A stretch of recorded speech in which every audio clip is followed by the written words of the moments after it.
What's going on, everybody? Welcome back to the channel. Today we're going to be taking a look at what has easily become one of my favorite scan tools. This is a launch CReader. It's a X431 Elite model for Toyota and Lexus specific vehicles. Now, if you guys are DIYers and you own Toyota or Lexus, or if you're a Toyota or Lexus tech, this is a scan tool that you're definitely going to want to have. It's packed full of features. Obviously, it does OBD2. You get live data, you get graphing, some programming features, bi-directional controls, so you can active test a ton of different components. And one thing that I love about this scan tool is that it has free lifetime updates, so you don't have to pay yearly to update the software to be able to scan all the newer cars or newer models and stuff like that. So that's something that I definitely appreciate in this scan tool. Now, the box itself, you get your scan tool, you get your data cord, and that's pretty much it. Now let's go ahead and take a look at some of the ways that I've already used this scan tool. All right, so the first car we were working on was a 2011 Toyota RAV4. And while I did have the auto scan function on this vehicle, sometimes it will ask you some questions like if the car has smart key or not, or if it's four-wheel drive, just to kind of narrow things down a little bit. So just make sure you make all the right selections. Then the car, basically, once you plug it in, it'll start scanning. It'll pull up a little bit of a health report that you can look over. It's kind of like a health check that you can share with your customer, just so that they can see kind of what's going on with the car and what the scan tool picked up. Now, once you're done looking over your report, you basically just go back into your diagnostic menu, read your code. This car had a code for a thermostat. So what I did is I went into the code, I went to freeze frame data or data scan or data stream, I should say, and just went down to coolant temperature just to see where the coolant temperature was. And it was running super cold on this car, which is a clear indication that the thermostat was stuck open. So at that point, you're pretty confident just to make your repair recommendations and get the car back on the road. Now, the second car I was looking at was a 2019 Toyota Sienna. Also did the auto scan feature on this one, and as you guys can see, it's still going to ask me some questions to kind of narrow things down, just because this car has radar cruise control, it has smart key, it's front wheel drive, it has a ton of more features. So I think the scan tool just kind of wants to narrow things down and make sure you make all the right selections, just so that everything can be as accurate as possible. Now, once basically I did the scan on the car, pulled up the same report, kind of looked things over. The customer brought it in because they were having issues with the passenger sliding door not opening. And Toyota has a ton of TSBs on these sliding doors for this generation of Sienna.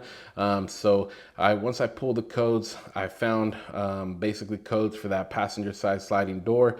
And then you guys will be able to see right here that you can actually active test those sliding doors as well. The driver's side door opened and closed normally with no issues, but once I tested the passenger side door, I heard the latch open, but the motor didn't come on, so the door didn't open or anything like that. I made sure power sliding doors were on, just got no response from that passenger side. So we found the TSB that addressed that issue, ordered all the right parts, and we're gonna get this car back on the road as well.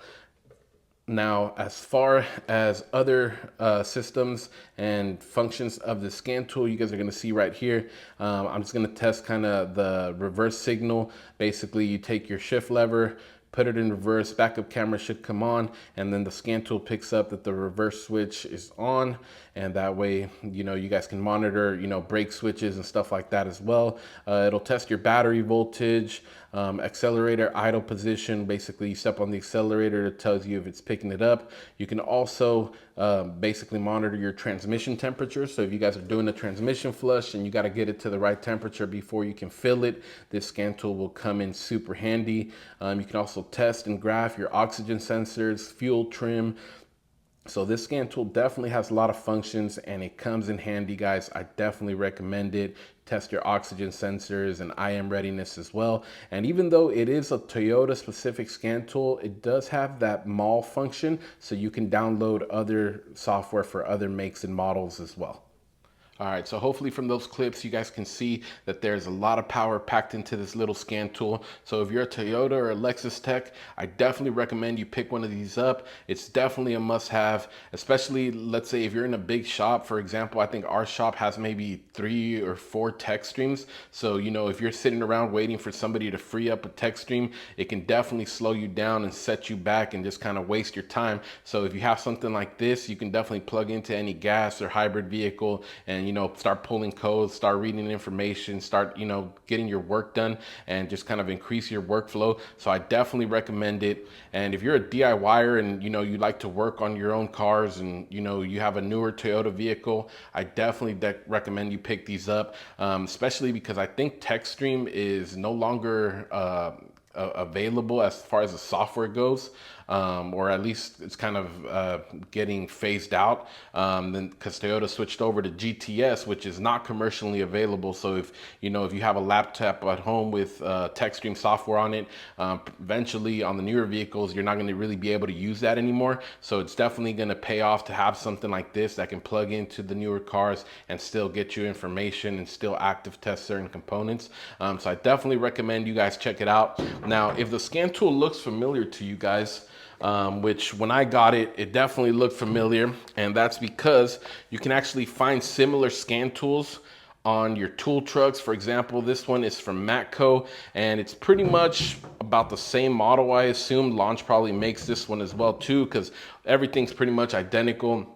Except the Matco one, it's going to give you some live data, a little bit of, you know, graphing and stuff like that, but it's mostly just going to be OBD2 stuff. And this scan tool runs like $400. So the value that you're getting in this one is just doesn't top it, guys. This is a crazy value. I definitely am happy that I have it. And if you work for either other brands too, like Honda or BMW, Mercedes, Audi, Launch does make scan tools just like this with all the same features for those brands specifically as well. Or you can get just you know, one of the scan tools that can basically do it all on every make and model, because those are available as well too. So compared to, you know, the $400 that a lot of guys pay for these, because I know these are super popular. There's a ton of guys that I know that are tech dealerships, or dealership techs I should say, that have this scan tool and have spent a ton of money when you could have got something like this, you know, and had a ton more features and a lot more capabilities. So this is definitely a good way to go. I'm gonna go ahead and leave a link in the description for you guys to check it out. Definitely pick one up for yourselves, guys. I cannot recommend this scan tool enough.